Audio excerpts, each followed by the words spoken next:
Welcome to the Explainer. So let's dive right in, because today we're cracking open the file on literally the ultimate historical cold case. I'm talking about a mystery that has completely baffled the smartest minds in history for 6 long centuries.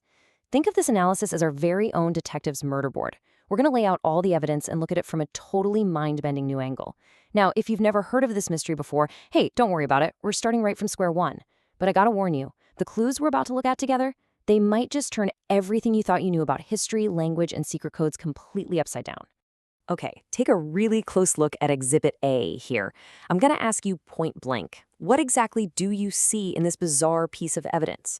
I mean, sure, it looks like old, faded ink on parchment. Maybe it's a super stylized letter H, or, I don't know, perhaps some strange looping cursive numbers, like a 4, a 0, and an 8. It's weird. It twists back on itself, and honestly, it just feels entirely alien to modern eyes. You know, for generations, investigators have stared at this exact shape, analyzing literally every single curve, desperately trying to force it to make sense. Well, what you were just looking at is actually the very first entry from an infamous 600-year-old document known to history as the Voynich Manuscript, or if we're being official, MS 408. Guys, this manuscript is truly the holy grail of historical mysteries. It's this thick, cryptic book made of delicate vellum, and it is filled top to bottom with bizarre drawings and endless strings of strange, undecipherable characters, exactly like the one we just saw.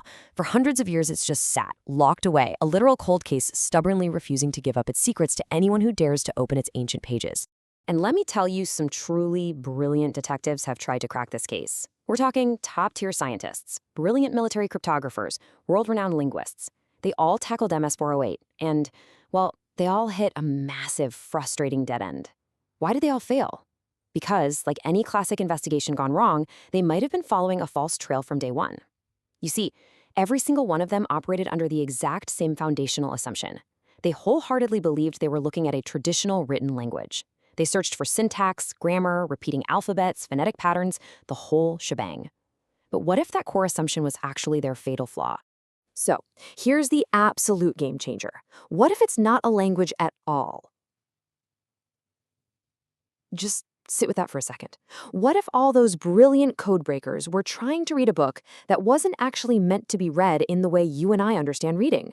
What if the secret to MS-408 requires us to completely stop thinking like traditional linguists and start thinking entirely outside the box? Well, buckle up, because our investigation is about to take a massive twist. And this brilliantly illustrates the massive perspective shift we're analyzing today. Compare our cryptic, looping Exhibit A with a vivid, detailed anatomical sketch of a plant. The theory we're unpacking today suggests that these strange, alien characters are actually hiding in plain sight. They aren't abstract letters in some forgotten alphabet. They're actual physical botanical anatomy illustrations. It's essentially a completely visual code. Let's actually move to the specifics and see how this builds step by step. We're going to decode the anatomy of this symbol together. Notice how perfectly it maps to the physical plant. That top left loop of the black and white symbol, that corresponds directly to the bright yellow flower. The tall, straight vertical line, that's obviously the main thorny green stem of the plant. And that sweeping curve nestled right next to it perfectly mimics the shape and placement of the broad green leaf. So, we're looking at a highly stylized, incredibly clever anatomical sketch of a botanical specimen. But wait, what about the bottom section of the symbol? That brings us down to the roots. And the roots, well, this is where they become words. Now, what's really interesting about this slide is how this structural breakdown completely reframes the bottom half of the symbol. If the top half represents the physical flower, leaf, and stem of the plant, then the bottom half, those sprawling, twisting lines at the very base, represent the root system. But according to this groundbreaking theory, these aren't just arbitrary, decorative squiggles drawn by some careless medieval artist. No, these roots are actually functioning as words. They are carrying the specific data, the actual hidden message of the manuscript. Here is where the true crime forensic analysis really pays off. This theory posits that these intricate root shapes are actually cleverly disguised medieval Latin abbreviations. Think about it. Back in the Middle Ages, scribes constantly used shorthand and complex abbreviations to save precious parchment and ink, right? So what we see twisted into the roots of these plant drawings are supposedly these exact Latin shorthand codes. And their purpose?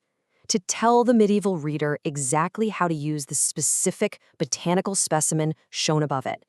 Under this theory, MS-408 is not some storybook or a dark magical cipher. It's a highly compressed, visually integrated medical or botanical manual. So let's lay the evidence out objectively to see where we currently stand.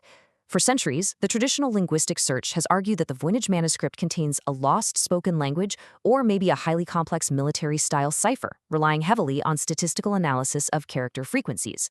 On the flip side, we have this new botanical interpretation. This theory argues that the text is primarily visual and structural, using detailed plant anatomy cleverly combined with medieval Latin shorthand to convey practical, real-world instructions.